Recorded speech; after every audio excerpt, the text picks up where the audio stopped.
The Tibet Policy Institute and Chulalongkorn University, Thailand has jointly organized the 4th Tibet Environment Conference from 27 to 28 November in Bangkok, Thailand. The theme of this year's conference is Tibet, the Water Tower of Asia, towards a global common good. Joining us from Bangkok now, we have Mrs. Dechen Palmo, Environmental Research Fellow at Tibet Policy Institute, and Dr. Tenzin Tsering, a postdoc at the University of Eastern Finland, to tell us more about the 4th Tibet Environment Conference that was concluded today, few hours from now. Tashi Deleg, and welcome to our program. So, Dechen Palmo, the 2 days conference just concluded few hours ago from now. So, can you tell us the objectives of this conference and what was the focus of this particular conference, the 4th Tibet Environment Conference? Thank you so much, Vanilla, for having me here. And today, we had concluded the 2-day conference on Tibet's environment. This is the 4th Tibet Environment Conference. And as you mentioned earlier, the theme of this year's conference is toward Tibet's, the Water Tower of Asia, towards a global common good. And the purpose of having this conference is mainly to highlight the importance of Tibet's transboundary rivers and their management as a global common goods.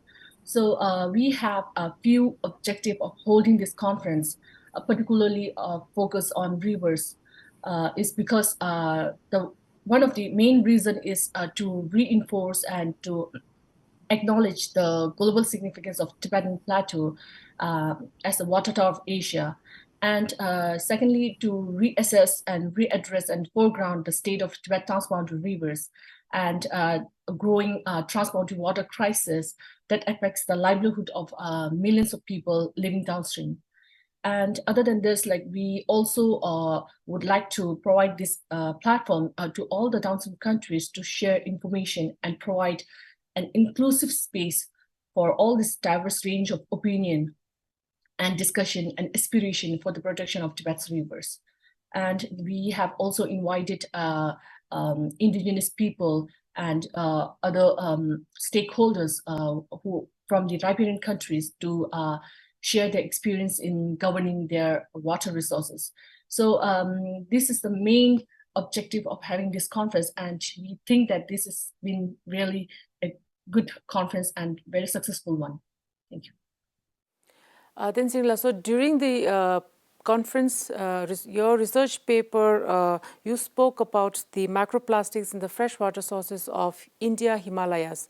So can you tell us a little bit more on the topic?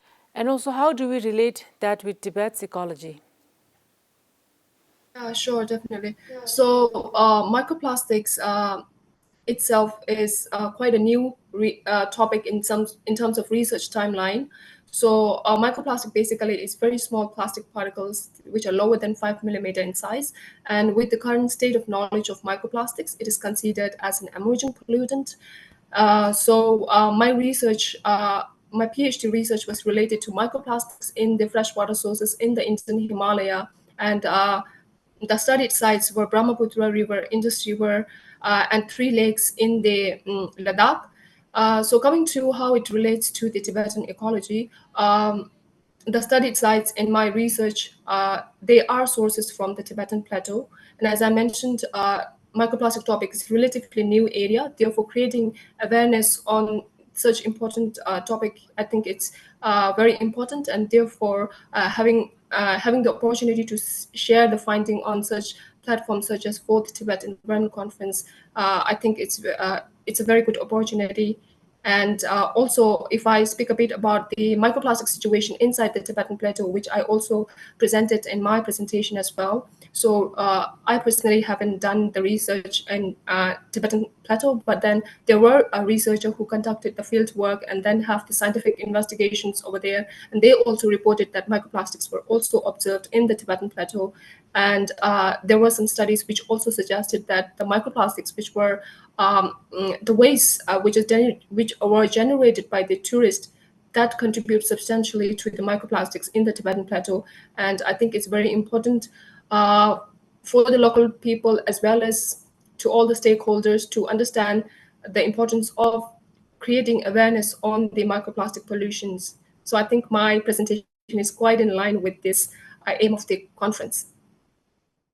This conference is convened prior to the 2023 COP28 to generate more awareness and to foreground Tibet's ecology and water in the global climate conversation. So is there any specific reason as to why Thailand is chosen as the venue for this conference or conversation? When we think about the rivers in Asia, particularly in Asia, all these important major rivers have its source in Tibet. And when we see the Southeast Asian countries, one of the two, one of the two most important rivers in Thailand and Southeast Asian countries have its source in Tibet. And when we talk about the Mekong, it has its source in Tibet. It flows from Tibet, it flows into Laos, Thailand, Cambodia, Vietnam. And there were around, from Tibet, around 6 countries, they were totally dependent on these rivers. So it is a source of their livelihood. However, due to the climate change, due to the, damming of the rivers, there were lots of concerns and lots of attention were given to this particular river.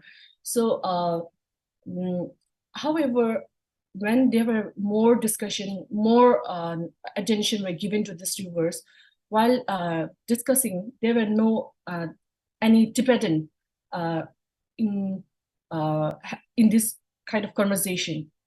So we think that for any conversation on rivers, it is very important to have Tibetan voice, because if they need any solution for any of these problems related to the rivers, they need to first discuss about the source and how they can protect the source. Without protecting the source of the rivers, they can't find any solution to these problems. So we, by holding this conference in Thailand, we try to reassert that,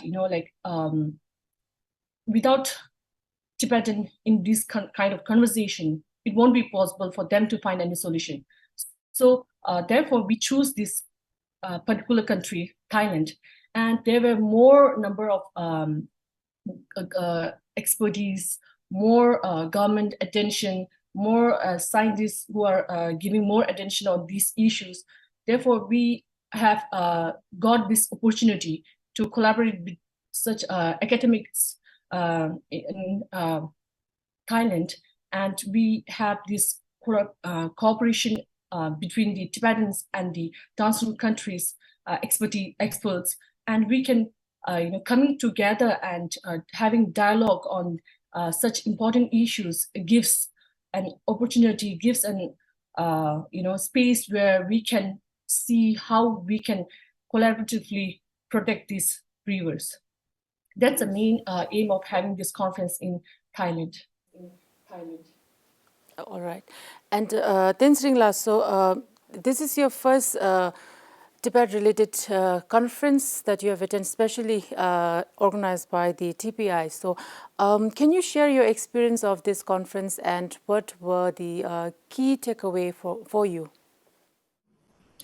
Sure. So this is my first time that I got the opportunity to present my research, and I'm really grateful for the Tibet Policy Institute to provide this opportunity to me. In terms of experience, I really feel that if we lead our own Tibet cause, then we do have a platform where we can discuss the issue about Tibet through the context of climate, and then keeping the narration of Tibet issue in the core, and then we have the potential collaboration. So I really feel that being a Tibetan, I do have responsibility, and with best of each of our ability, we do have to lead our own issues of Tibet, not only Tibet, but as a whole Tibet issue. And if we lead, then definitely there are future new like-minded collaborations do happen. And I think this is one of the strong feeling that I got through this conference. And I hope in the future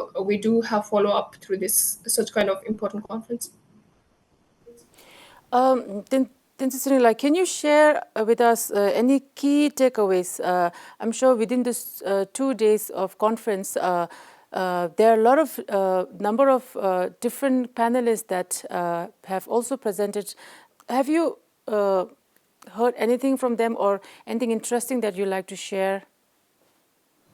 Definitely. So through this conference, like in terms of networking, as Dechen mentioned, there were so many people from different countries with different background, such as environmental scientists, political analysts, as well as environmental activists, and we were able to create a like-minded, strong network where we could be able to create potential future collaborations. And also, I felt that through this conference, we were able to really create the feeling not only to the Tibetan participants, but all other participants that the issue of climate change in Tibet do matters to them, you know. And I think this is a huge success through this conference.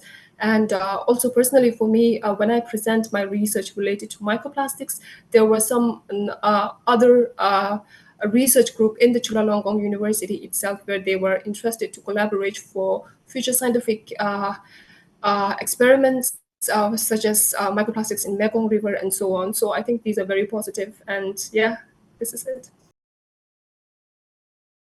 And Dechen Palmo, so I like to ask, I've noticed that this time this conference is a little different from the previous 3 conference, the Tibet Environment Conference that took place.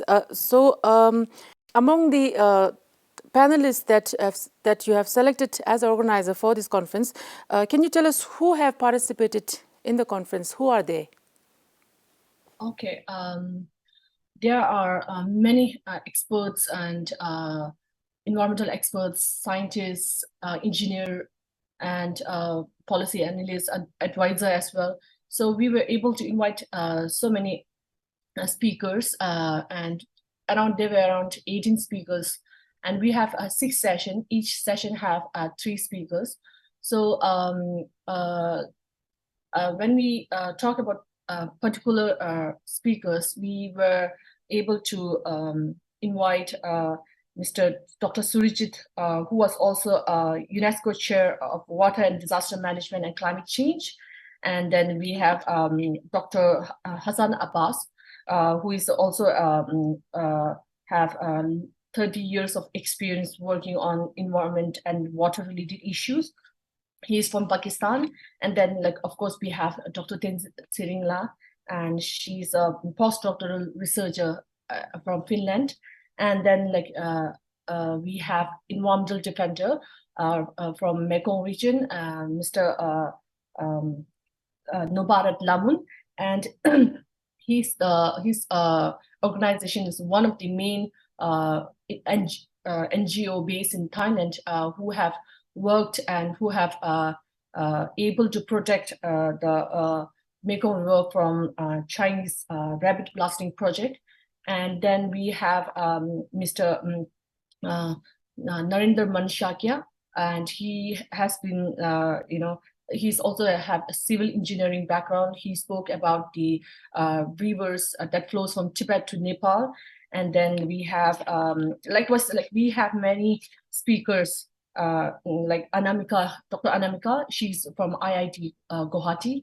And then she spoke about the geopolitics of transmountain rivers. And then we have Dr. Chalum Unaria. He's also a scientist from the Thai Meteorological Department. He spoke about how Tibet's climate impact the Mekong region. So likewise, there are many speakers we have invited at this conference. And I think, like, by having this conference itself in Thailand, it's a great success, able to bringing all these experts at this particular conference. It's a great success for Tibet Policy Institute and Tibet as a whole, because, like, we were able to bring out the different views of these different communities who are living in the other downstream countries. So and Chulalongkorn University is also one of the oldest university, public university of Thailand. So they were very much interested in this Tibet's environmental issues. So and they were also like, as Dr. Tenzin had mentioned, that like they were also looking for future collaboration, and also having among the speakers also there were great networking happened, and like I think like overall this conference went very well, and we were able to bring so many experts in this conference. Lastly, before signing off with this conversation, I have this question for both of you. So, Tsering, you can answer it first. So, can you tell us how important and effective do you think this conference is in terms of creating more awareness and global climate conversation on Tibet's ecology and water? I think conferences like this are very, very important to be able to gather people with different background, different countries, to be able to talk about the issue of climate change, not only on Tibet, but as a general, and then coming to the context of Tibet. So as the conference is hosted by the Tibet Policy Institute, I personally felt that this conference, whatever the discussion happened in this conference, we were able to discuss in the context of Tibet, in the context having the Tibet issue always discussed. So we were able to really lead the conference, having the Tibet issue at core, and then proceeding to the climate change and any other issues that we discussed in the conference. So definitely, I feel that such kind of conference are very, very important. And and as I mentioned before, I truly believe that I truly believe that we have the opportunity to have follow up with such kind of good network connection that we got through this conference, and of course for future potential collaborations, as well as dissemination of data, sharing of data. So all of this comes from having gathering like this, and then talk about the same issue that not only talks in terms of Tibet and China, but also it do matters to them. So I think overall such kind of conference are very, very important, and I hope to see such more in the future. As I've mentioned earlier, like having this conference in Thailand and with one of the top universities in Thailand, it's a great success. And then secondly, when we talk about the Tibet and Tibet as a water tower of Asia, we always say that, Tibet, how important Tibet is, not only for the Tibet, for the whole of the world, for specifically for Asia. However, when at the UN climate conference, at any of the climate-related or environmental-related conference, there is very less attention given to the Tibet. And with holding such conferences, we can, get support, or get, bring together people from different countries, and we can specify, how important Tibet River is, not only for the Tibet, but for the whole of the world. And through this conference, we can give a message to the world community who are going to gather there in the COP28 summit, like all the leaders. We can give a message that, for any of the climate conversation, for any, issue related to the environment, if there's any kind of meeting, we need Tibet. We need to focus on Tibet. They need to put the Tibet in the central of the global climate conversation. So through this conference, I think we were able to disseminate the information, gather the support, and bringing the like-minded people. And I think overall it went really well. And we are very happy that like this 2-day conference.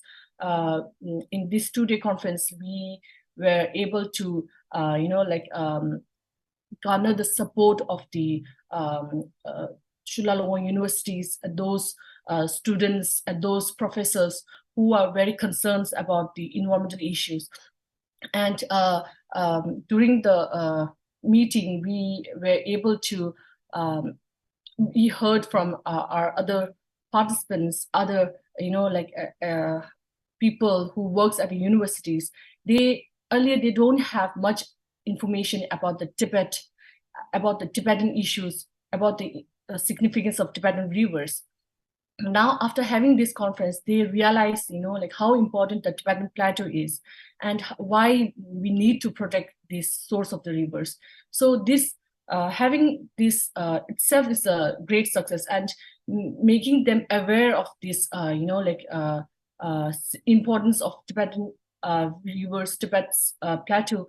I think it's a milestone which we have covered as of now. So we need more of such conferences in future. We need to hold such conferences in future, collaborating with not only with the Thailand, but with the many other countries like Laos, Vietnam, Thailand, other Myanmar as well. So such conferences, this is the first step.